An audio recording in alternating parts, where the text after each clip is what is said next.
People who have heard deathbed confessions, what were some interesting ones? My grandma confessed to murder on her deathbed. Usually you'd think it was the pain relief, but she was such an eccentric it was actually believable. We traced all her ex-husbands, partners and any other likely candidates, and fortunately no one was missing or died an untimely death. But sometimes I wonder.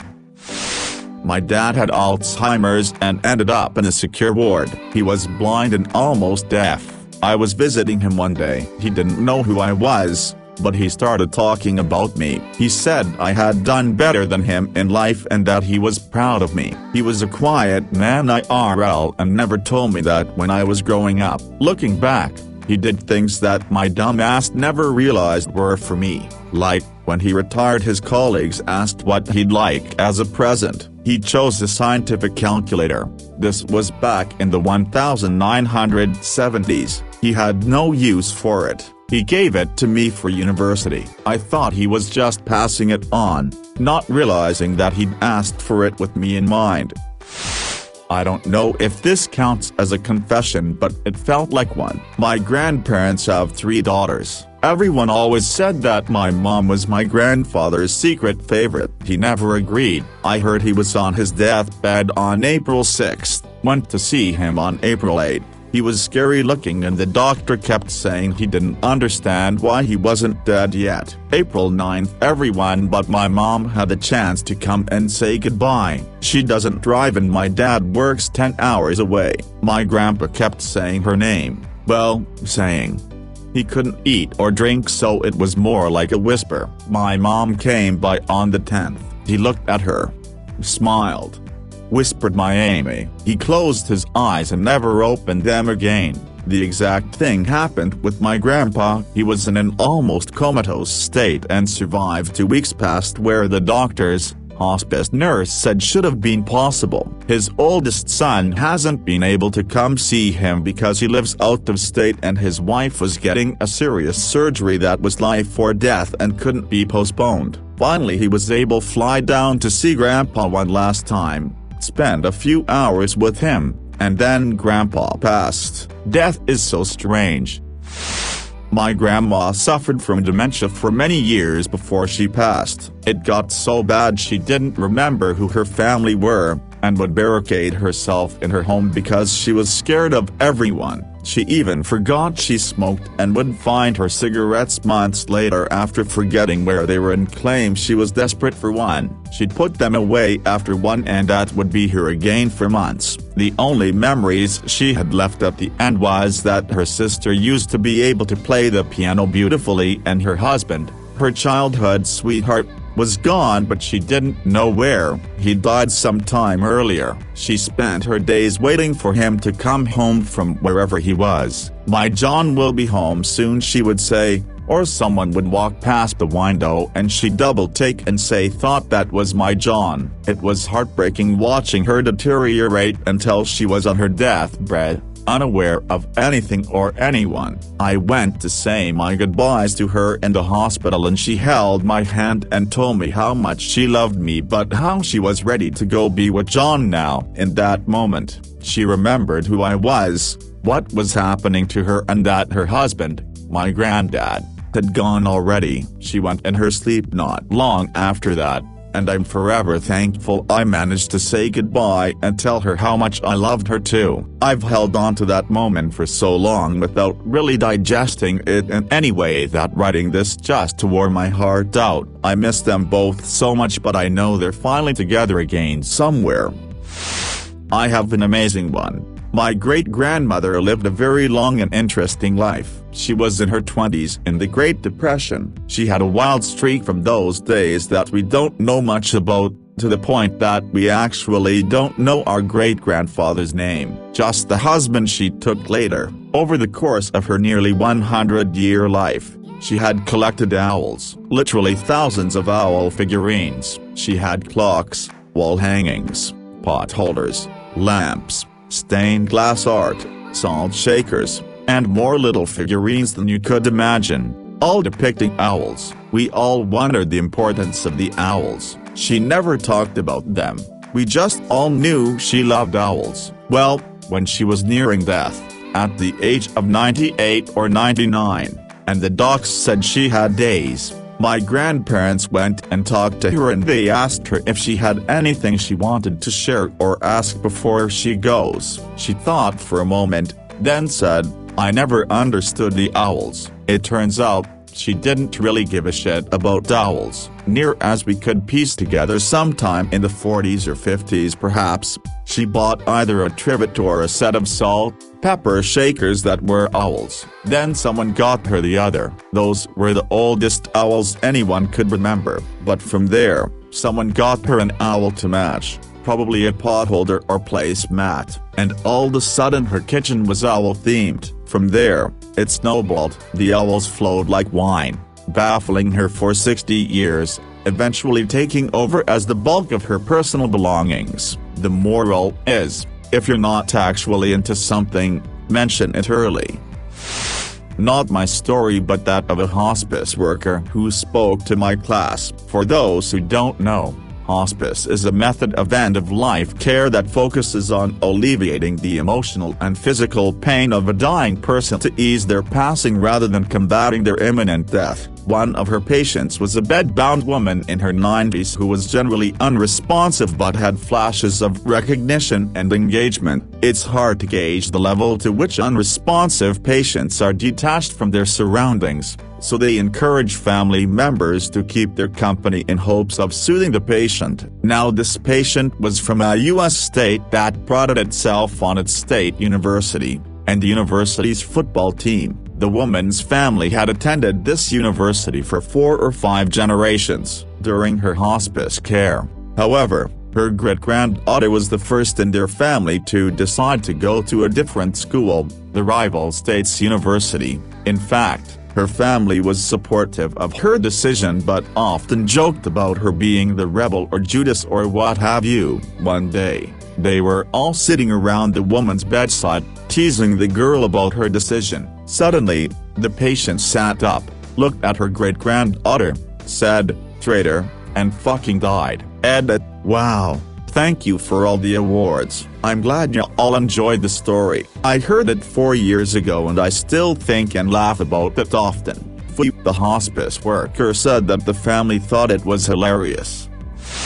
This isn't a confession, but I just wanted to share the last thing my grandfather said to me before he passed away due to lung cancer. I was about to go to Rome for a school trip and my family told me to go to set my mind on something else for a few days. Before I left, I wanted to say goodbye as it was possibly the last time I could talk to him. He told me, "Have fun, boy. I'll see you next week." I went to Rome and when I came back, he was already in a deep sleep due to medication. He wanted to peacefully pass away while sleeping. I came back the next week and he was sleeping when I went to visit him. I told him everything I did in Rome even though I knew he wouldn't wake up.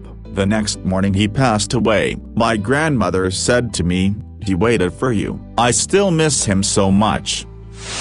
My grandfather, who had not been a religious man throughout his life, stated on the second to last day he was alive that in the prior few nights he was seeing beings in the bedroom with him. He could not discern what they were but one in particular made him very fearful.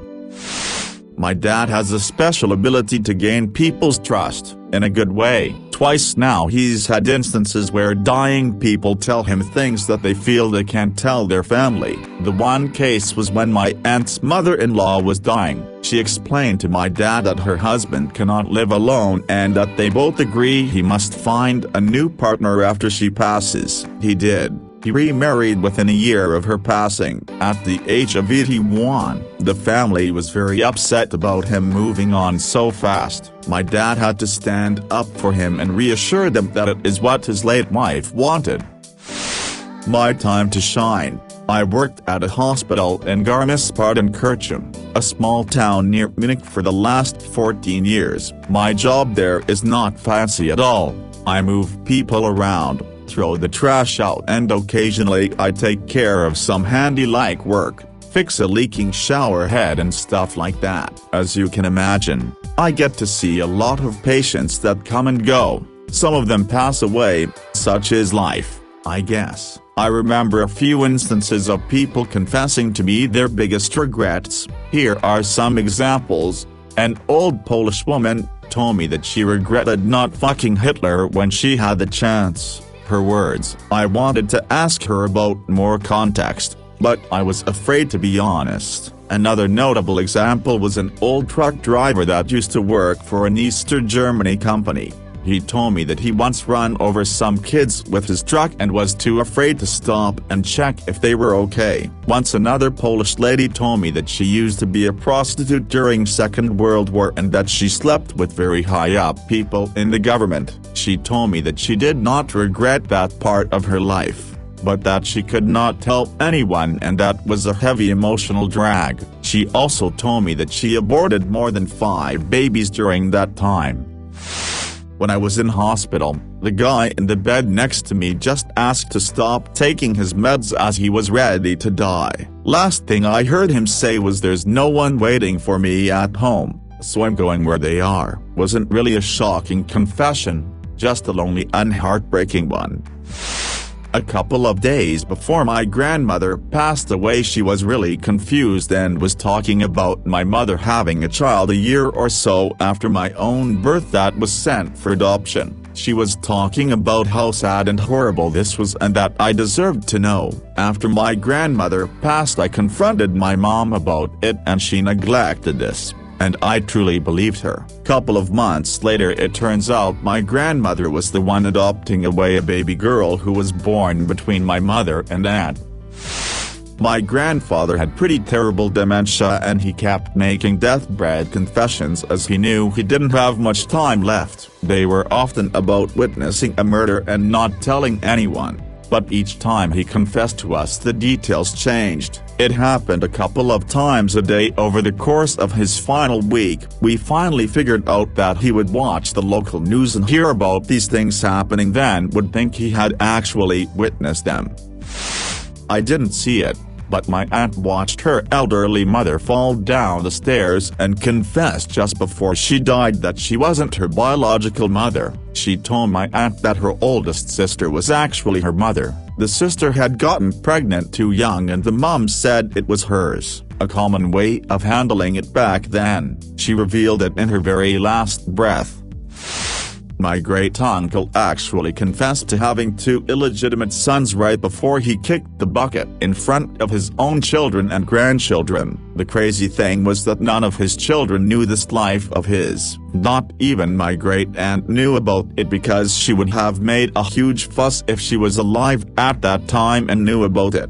What was crazier was that these 2 sons already passed away 5 and 7 years ahead of him respectively. He was 98 years old and his invisible sons were 65 and 69 years old. The children found out that one of his invisible sons actually was a teacher at a school that his granddaughters attended when they were in high school. Nevertheless, his children decided to reach out to the children of his invisible sons. They got connected and learned more stuff about my granduncle. The craziest thing was that I actually dated one of the granddaughters of one of the invisible sons. The one passed away at the age of 69 years old. Talking about a few degrees of separation, I helped care for my dad as he died from cancer earlier this year. He would get agitated and reach his arms out and try to sit up. The last thing he said was "Fuya, ugh." Not sure what it was referencing, pain, drugs, or war memories, but that stuck with me. He passed very peacefully in the end. Not a deathbed confession exactly. I was a hospice volunteer and worked with a man with a brain tumor. He was in pretty shape except for that. He was going nuts in the nursing home and one day I took him for a ride around town. He had grown up there. Seemed like every other block he would point at an old building and say used to be a whorehouse there. Empty lot. Used to be a building there and it had a pretty good whorehouse there. There was a whore there until it burned down. We passed by this old odd-looking apartment building that had more doors than it should have, and it appeared some of them were sealed up. He said that used to be a crib and each door had a small room behind it and each whore had her own room. We passed under a railroad bridge and he pointed a flat area and there used to be black women that ran the best whore house in the state right there. I finally laughed her and said, "Guess I know what you spent your youth doing."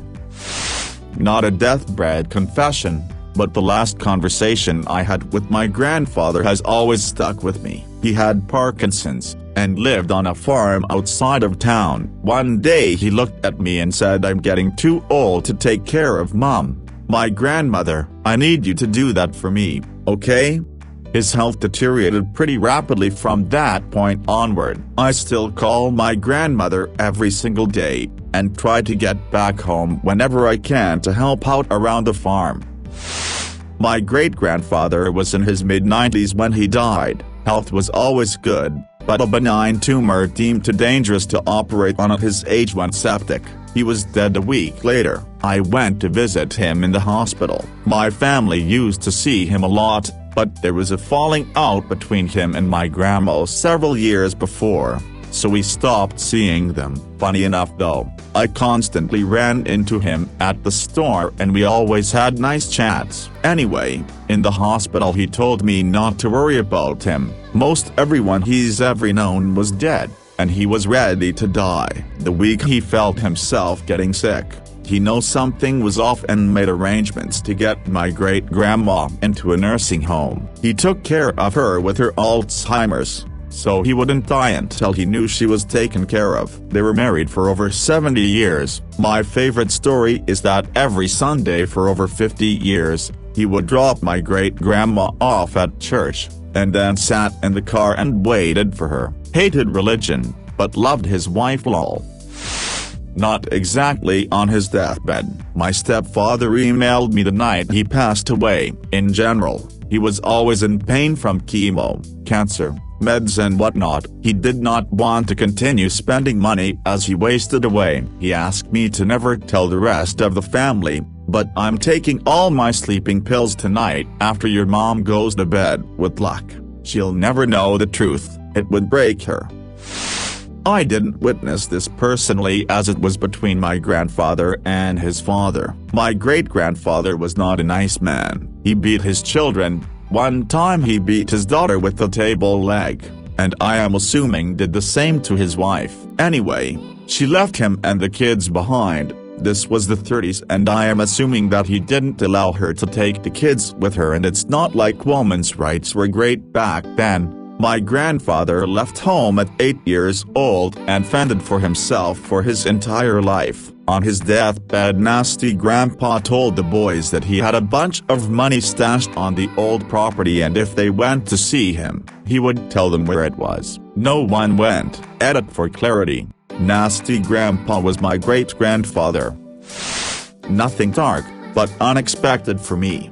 I spent a lot of time with my 90-something-year-old grandfather in his final months. He was married to my grandmother for over 70 years and told me he never slept with any other woman. This was followed by him asking me what it was like to sleep with more than one person in your lifetime. He, partially paralyzed from a stroke, at the end of his life, also told me, as he was waking up from a nap, that he was just dreaming about having sex with Betty Grable. I never shared these details with my family.